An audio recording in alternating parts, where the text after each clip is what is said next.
I want to get one thing out of the way before we start talking about croissants, which is that I'm going to refer to these as croissants for the rest of this video and not croissant, okay? Because I can't do that every time.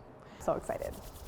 Hey everyone, I'm Saffitz, and today I am showing you how to make croissants, like the highest achievement in all of pastrydom. I don't think I will ever get tired of eating these. So we're gonna make basic all butter croissants, ham and cheese, almond croissants, pain au chocolat. There's nothing better than a freshly baked croissant, but then like somehow it gets better when you add chocolate and ham and cheese. I really wanna encourage people to try this at home because it's fascinating and fun and challenging, and like you might get obsessed like I did and just make them like 15 times in a row.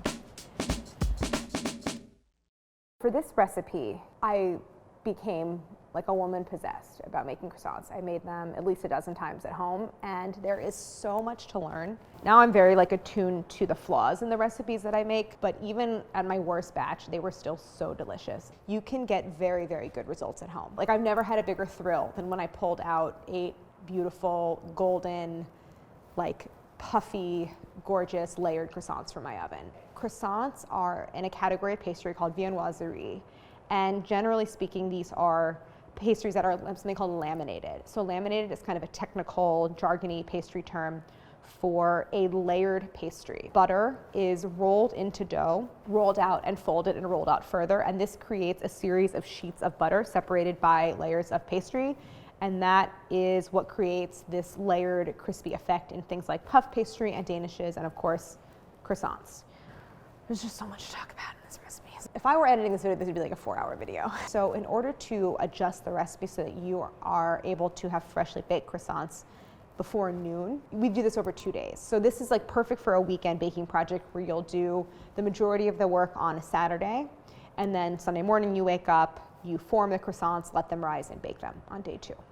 The first step for making croissants is to make something called the détrempe, and that is the dough that we're using that's going to enclose the butter for our lamination. I'm going to say this at every single point in this recipe.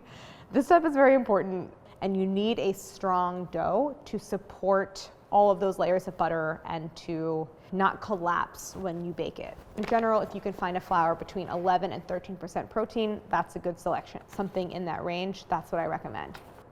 Now I gotta talk about yeast. Again, so many things to talk about.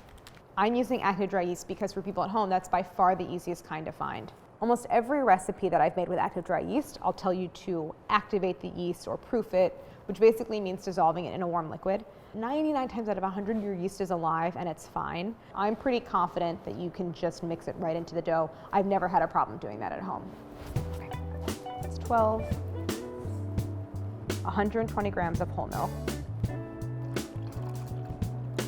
The first thing I want to do is hydrate everything and do an initial mix. So I'm going to start by just mixing this on low. So this is going to look dry and shaggy, but let the mixer go for a few minutes and it will come together.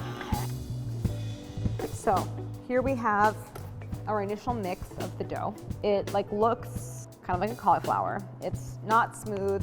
It doesn't really have any elasticity to it. You can see it just breaks, but that's okay. We want to now let it rest. I want to give time to the proteins in the flour to hydrate. This is going to help us to develop the right amount of gluten that we want. My butter pieces here are cold, which is important, and I'm going to add these to the mixer. This is the part where it's more helpful to have the mixer with a dough hook. By hand, it's really the step of adding the butter that's a little bit more challenging to do, so I'm happy to let the mixer take care of it. A nice slow mix, though, is one of the keys to the right texture of dough. The dough has transformed. You can see what a different texture it is. It's completely absorbed the butter. It's much stretchier. It's a very smooth and supple dough, and that's what we want. It extends easily and seamlessly envelops the butter. And here's a great tip. So this is something that I picked up in culinary school. I'm going to cut a slash in one direction and then a slash in the other direction. Basically reoriented the gluten strand so that as it rises, this will expand, and then I'll have an easier time forming it into a rectangle, which is the shape that we need for the lamination. And I'm gonna let this sit at room temperature until it's about 50% expanded in size, so 1.5 times. And then we're gonna transfer to the fridge and let it chill and finish a nice, long, slow rise for a few hours. All right, butter. Now we're going to talk about butter. The flavor of croissants is butter. So that's where you want to go for the highest quality stuff you can find. The recipe calls for European or European style butter. That designation means that there's a higher percentage of butter fat. Butter should have some plasticity, which means the ability to bend without breaking or snapping. Kerrygold has that even when it's cold. And as we get into lamination, I'll explain why that's really important. I'm just going to sort of loosely fold up the parchment paper. And I have this kind of loose packet. And I'm going to use my rolling pin to lightly beat the butter. I don't want to in order to soften it without warming it up and make it pliable. I cannot imagine that my neighbors loved hearing this noise day in and day out, but then I would at least bring them croissants the next day. So just, this part's a little noisy. And now I want to focus on getting very clean straight sides, and I'm making a very level block of butter. Somewhere around an 8-inch square, a little bit bigger is fine. I would say there's a surprising number of recipes where I call for a ruler, and I'm not trying to bug you or the reason I'm calling for it in the recipe is because I think if you use it, it will make your life easier down the road. Like a present. You can see that I've folded the parchment into a square. The butter is smaller than the parchment, and I'm going to beat it again to fill in all of those spaces. And at a certain point, you'll be able just to roll without beating it. So I'm going to just move to a rolling motion and force the butter into any places within the square where there's an air gap.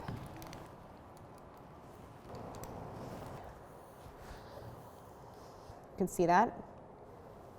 Let this firm up in the fridge while the Détrempe finishes its rise.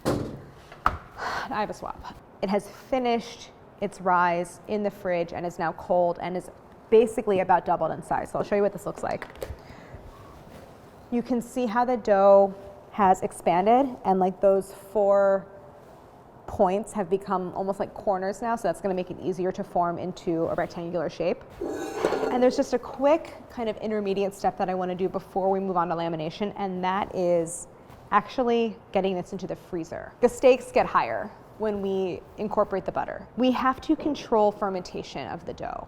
And that just means that it becomes very important to control temperature and to keep the dough very, very cold so that the yeast stay very sluggish and calm and they don't produce gases. That is going to make it a lot harder to roll out. If anyone has a great at-home replacement for plastic wrap for this purpose, let me know. I'm going to actually use a technique similar to the one I used for the butter. At this point, I'm not concerned about thickness or dimensions. I just want it to be even. I don't want to freeze it solid. That's not going to help me when I want to roll it out. I just want to get it super, super cold and firm. So about 20 minutes should be about right. All right. So the next stage is locking in the butter. So it is enveloping the butter in the dough, and then I'm going to roll it out and do the folds for the lamination. The important thing here is that my dough and my butter are a similar texture, and that is going to help the butter to roll out evenly inside the dough. And for them to be the same texture, I need the dough to be colder than the butter. So that's why we had it in the freezer. In general, I want to go through all of the steps of lamination without adding a whole lot of excess flour. So I'm going to roll out my dough or Détrempe into a slab that is basically the same width as the butter block, but twice as long. You try to maintain at all times your square sides. I keep kind of running my hands under it just to make sure that it's not really sticking. You can also give it a flip. We're looking for butter that can bend but not snap. I'm going to place it in the center of my dough and close the butter in the dough by folding the longer sides down into the center of the butter. You can do any tugging that you need to in order to even out the thickness of the dough. You do not need them to overlap. You just need them to meet.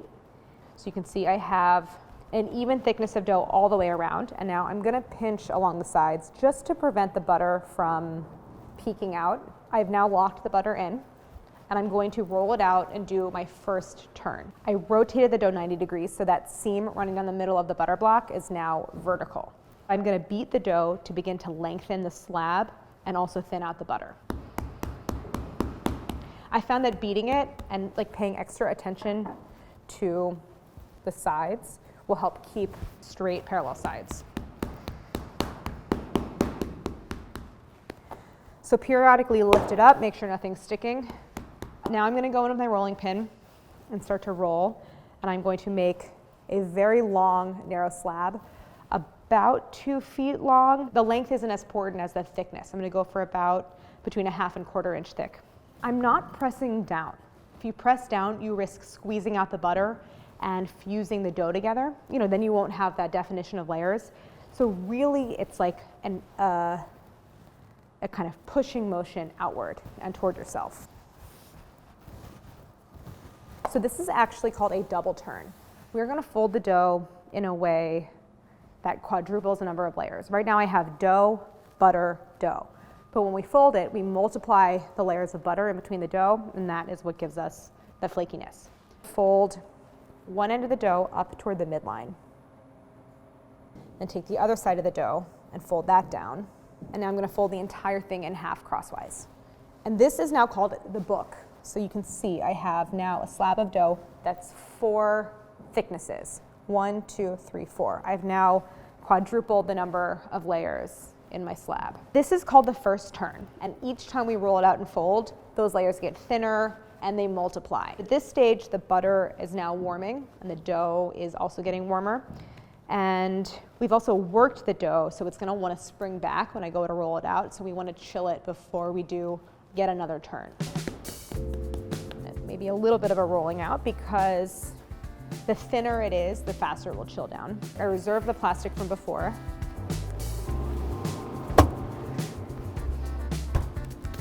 You can see that it has firmed up quite a bit. So I'm going to roll it out, and we're going to do the next turn, the second and final, which is called a simple turn. So it's a slightly different orientation than the first. Beating with the rolling pin. It just kind of kickstarts that lengthening process.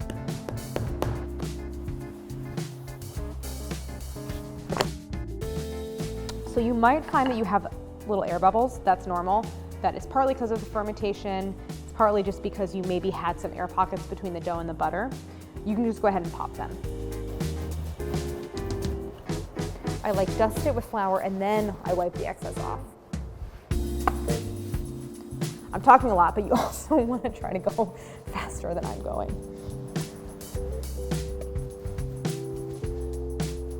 This time we're doing what's called a simple turn, where I'm folding it in thirds like a letter. So this is just a slightly simpler method, just like that. You can see that my ends have rounded a little bit, which is a very, very common problem. I'm just tugging on the ends of the slab to try to square them off. So this is your second turn, a simple turn, and your final turn. Take advantage of the tension against the plastic wrap and use your rolling pin to force it into like a square shape again and to create sharper corners. The dough slab has been chilling, so it's rested. And now the last step on day 1 of the croissant process is to roll out the dough into a slab, kind of like a pre-shaping step. It's to get it ready for rolling and forming croissants tomorrow. You're gonna wanna spring back. Try rolling in the other direction, so roll perpendicular to the direction you were going, and it should extend that way. The dough is starting to resist me a little bit.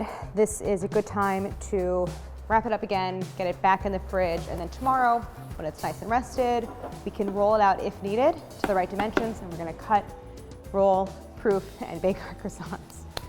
I told you it was a process. I know it's a lot, but it's worth it. We've made the dough. We let it rise. We enclosed the butter. We rolled it out. We did the first turn, the second turn, and then we left it overnight. We're getting into the really exciting part where we're nearing the end of the process. So we want to create an ideal proofing environment for the croissants. This is a really important part of the process because this is what's going to determine how light and airy and flaky your croissants are. So we are going to use our oven to create an enclosed area for proofing. I have a skillet of water right here. I want to get this to an active simmer, and I'm going to place it in the oven, which is our proofing area. Then while we form the croissants, the water will cool off a little bit, and all that steam will make this ideal humid environment. I just get really nervous about this part. Nervous, excited. Let me go grab the dough. So I'm going to give this dough a bare dusting of flour. I mean, the bare minimum. If you see any air bubbles, go ahead and just pop them. Be careful when you're moving the dough so that you're not puncturing any of the layers. I am ready to start cutting. So the first thing I want to do is straighten the shorter sides. Because I want even size croissants, I am measuring and then making little marks with my cutter. And now I'm just going to use my ruler and connect those marks on the 2 longer sides and slice this into 4 even rectangles. So these are going to get sliced into 8 triangles, and each triangle is going to be 1 crescent.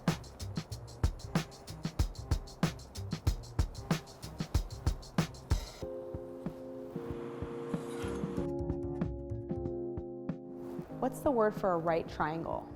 A right triangle? Is that what that's called? Okay, so now I have right triangles. I want to make these into isosceles triangles. So anyone that thinks that trigonometry doesn't help you later in life, just think about making croissants. I'm gonna kind of eyeball it. You end up slicing like a tiny, tiny little triangle off the base. You don't really have to do this, but I think it helps to form more even crescents. And also, it does expose some of the layers at the base, which I like the way that looks in the final crescent. I like to give it a gentle tug along the short side, also a little tug to lengthen, almost like a witch's hat, like a little bit of a wider base, a long tapered point. So you don't want large gaps by any means, but you also don't want to be stressing the dough and creating a lot of tension. So I let it rest on the point of the triangle, and I sometimes give it like a little bop like that, because I want that point to stick, and it's going to rest on the point. Stick that right on the baking sheet. I'll put that guy right there. And then get 4 to a sheet. These are going to get really big.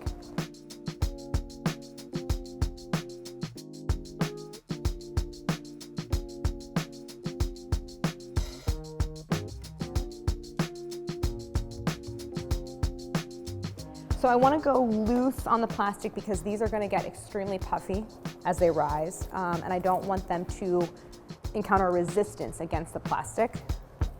I did test freezing these, but you could certainly do everything up to this step, put the baking sheets in the freezer. You can even put them all in one sheet, freeze them solid, take them out, put them in your proofing setup just like we did, and let them rise. When I tested it that way, they took 7 hours to proof. Totally possible, and the ones that I froze were like one of the best batches I made. We're looking at around the 2 to 2.5 hour mark. So I'll check on these, see how they're doing, and then we'll talk about how do you know when your croissants are proofed. I'm smiling because I'm very excited. So these have been proofing for, what is it, like, it's been a while, right? 3 hours, 2.5 hours? Okay, so 2.5 hours, so on the long end of the range, these are proofed. To me, they remind me of Michelin men. They look like they've been inflated a little bit. The tools that you have to determine if they're proofed enough, they're basically all visual because we do not want to touch these. They are super delicate. While the oven is preheating, I'm going to uncover these and actually stick the trays in the fridge. One, it's going to slow down the proofing so they don't overproof while the oven preheats. And second, they are going to firm up in the fridge. It's going to make it easier to apply an egg wash. Carefully uncover them because you don't want to disturb any of the layers. And as I uncover them, I can show you, see how there's a little bit of a wobble on these guys? When I gently shake the pan, that's an indication that there is lots of gas in these and they are proofed. We want a beautiful, shiny, burnished exterior. The best way to get that is to brush it with a mixture of egg yolk and heavy cream. Basically, a half eggshell is a tablespoon. This gives you both browning and shine. The oven is preheated. Now we're going to apply the egg wash. You don't want to poke the croissants at all. They are so puffy and light that they're also on the verge of collapse. I don't want to coat the exposed layers in egg because the egg could fuse them together and prevent this kind of separation from happening. So I'm only going to coat the smooth top surfaces of the croissant with the egg wash. I think of in Charlotte's Web, where like toward the end, where Wilbur is getting brought to the county fair and the farmer's wife bathes him in buttermilk. This is just what this makes me think of. I think as a child, like that image really stuck with me. Someone tell me to stop fussing with them. Thank you, thank you. Sometimes I need to hear that. Okay, they're gonna go into the oven.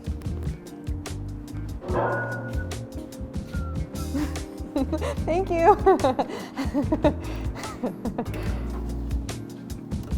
Okay, be gentle, be gentle. And now, don't touch them.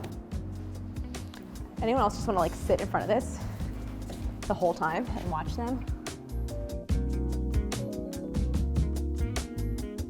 Oh my God, it smells so good. If they could pump this smell into like every open house of every house on the market ever, a huge spike in house sales. It's not a thing, it's like baked chocolate chip cookies when people try to buy your house or whatever. Oh, that's my timer. I'm gonna rotate each pan 180 degrees so that what's in the front of the oven is gonna go toward the back. I'm also going to switch racks. So what's on the top is gonna go on the bottom, bottom to the top. This is just all in service of having all the croissants brown evenly. Croissant troubleshooting. A lot of times you don't know when something has gone wrong in the process until you bake. So one thing that happens commonly is the butter leaks out of the croissants and pools on the baking sheet during baking. It could be that your croissants got too warm during proofing and the butter just kind of melts out. The other thing is your dough could just not be super well rested. That's another reason why I like leaving the slab overnight. Generally one that's flat but like wide, like a big footprint but flat, means that you overproofed them. They just don't grow a whole lot. Then you certainly underproofed them. You're not having this sort of webbed, even interior. That's a sign that your butter probably got too soft while you were laminating. There's a lot of stuff here. It's like it's just so technical and sensitive throughout the process, but they're gonna taste great no matter what. So I prefer a well done or bien cuit croissant, which I think these are. None of this like pale, this is too high for me to kick this up. Sorry. All right, here they are. Let them cool on the baking sheets, and then we're definitely gonna cut into these and see. This one looks great. You can see the spiral. There aren't huge air gaps, which I'm happy about. And I do have somewhat of a honeycomb. So I'm really happy with this. I think this is a great result for people at home. There are a few baked goods that I can think of that hit as many textural notes as a croissant. And it is this miraculous combination of extremely rich and very light, plus this very toasty, shattering exterior. Like, to me, it's hard to think of a higher achievement of pastry than a croissant. So once you know the whole method and process for making the croissant dough, it opens you up to being able to make lots of different variations on the classic crescent. So I'm going to show you how to do a ham and cheese version and a pain au chocolat or a chocolate croissant version. And we're using the exact same dough. The slab is rolled into slightly different dimensions, and I'm going to show you how to cut and form them, and then they proof the same way the croissants proof. So these are called bâtons or bâtonnets. These are designed especially for pain au chocolat. So I special ordered these. These are really not something you can typically find in any kind of grocery store or even a specialty food store. If you don't want to order them, you can go ahead and use barred chocolate that we can cut into similar sized bars. These bars broke when I was carrying them here, but that's okay. And I'm just going to slice crosswise, and I think it actually is easier if you sort of score it. All right, so the scoring and breaking method, to me, you get less breakage that way because obviously chocolate is brittle and it's going to want to break up into different pieces. These are slightly smaller, so we're going to cut 10 rather than 8. This is the dimensions that I want. So I'm going to mark 3-inch widths.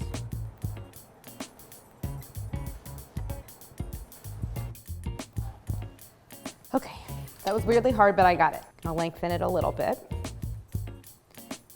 Place it about between 1/2 and 1 inch in from one of the short ends. Then we are going to wrap the dough around the stick of chocolate. And then right where you have this seam, you're gonna nestle in another stick of chocolate and keep rolling. Make sure that chocolate is fully inside the dough. And then look at how cute that is.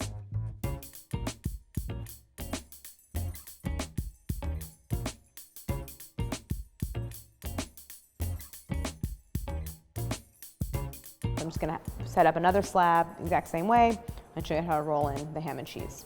You could really use any kind of thinly sliced ham from any grocery store in like the deli aisle, already packaged. That's totally fine. This is an Emmental. You could use Swiss cheese, you could use Gruyere, perfect. I wanna make sure that I'm using something around a half an ounce. Wow, I'm kind of nailing it with these quantities. And then leave a little bit of a border along the short end so you can kind of get the spiral going, and then just fold. They're a little bit like chubbier than the pain au chocolat. There you go.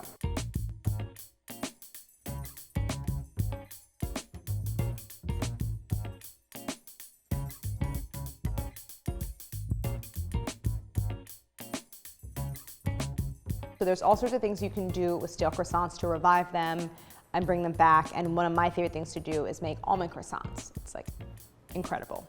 So they come together pretty fast. I'm gonna toast it. So usually a frangipane doesn't call for this step, but I think it adds a lot of flavor. You're not having to make it light and fluffy like you would if you were making a cake. That's just not necessary. We want it well blended.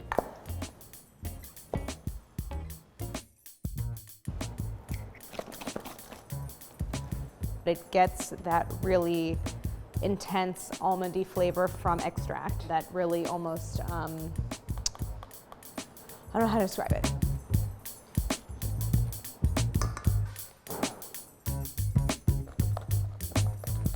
I'm gonna make my rum simple syrup. Simple syrup is just equal parts water and sugar. Take it off the heat. I'm gonna add 2 tablespoons of dark rum. And then I have 8 really old, I baked these a couple days ago, croissants. They're kind of sad. These, this batch I overproofed so you can see they're really flat. I'm cutting them in half like I was gonna make a sandwich. The first thing we're going to do is soak the cut sides of all the halves with the syrup. When products like this stale, they're losing a lot of the moisture, so we are replacing some of that moisture that has been lost. And I'm gonna take half of this mixture and divide it evenly among the 8 bottom halves of the croissants. Spread the frangipane across the entire surface, all the way to the edges. The lids go back on top. So like that? Yeah. The second half of the frangipane goes across the tops. You can see this is why I didn't assemble on the baking sheets, because I have crazy crumbs and everything, and those crumbs would burn.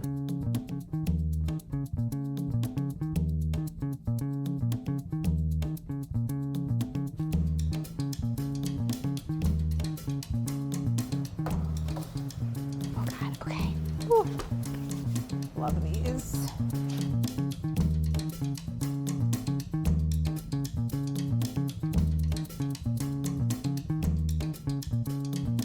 I feel like a baking fairy godmother here to say that like you can do this at home. I've never made so many croissants in a 24-hour period as I have here. Feeling very good about all this. Okay, so here is my ham and cheese. I don't know, I don't really use this word, but these are kind of transcendent, truly. I don't know, it's hard to even describe, like so good. This looks like it could come from a bakery. Silky is like, to me, the word that comes to mind, just so good.